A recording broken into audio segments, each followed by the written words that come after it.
The Research Writing Process, Reading and Research, Sources, Part 3 of the Invention Process.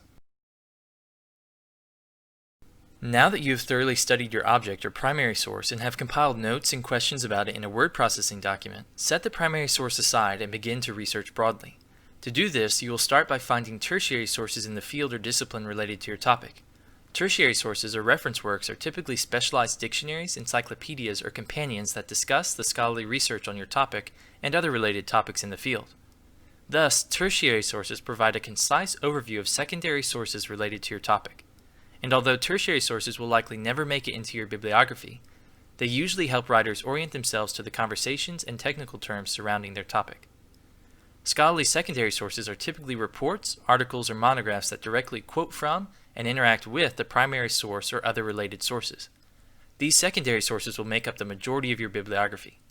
Now that you understand source types, let's look at how to make the most out of tertiary and secondary sources.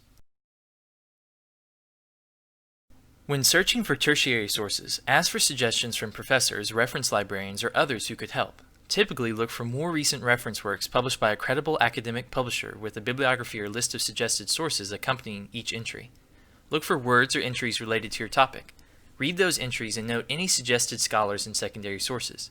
In your notes document, start a new page and type up recurring keywords or technical terms as you read. It'll be important for you to gain mastery of these terms in order to be deemed credible in the field. Also, start a bibliography, listing out the suggested scholars and sources that you discover as you read. Start searching for the secondary sources mentioned in the tertiary sources you consulted.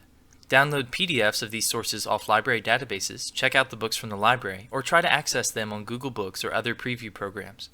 Don't spend your time reading every word of each of these sources. Skim through their indexes, table of contents, and headings to find the sections most pertinent to your topic. Skim through the bibliographies of these sources and add relevant entries to your developing bibliography. Note recurring book titles that may be landmark texts you will need to interact with in your essay. Look these sources up as well as any other relevant sources mentioned in the secondary sources you read. Don't just look for sources you like. Look for and record areas of agreement and disagreement. Once you find sources that seem relevant and helpful, read them more carefully and write brief summaries of their relevant insights in your notes document. Be sure to cite the source and page number with each summary to avoid unintentional plagiarism. Also, copy and cite any quotations you think you may wish to use later in the essay.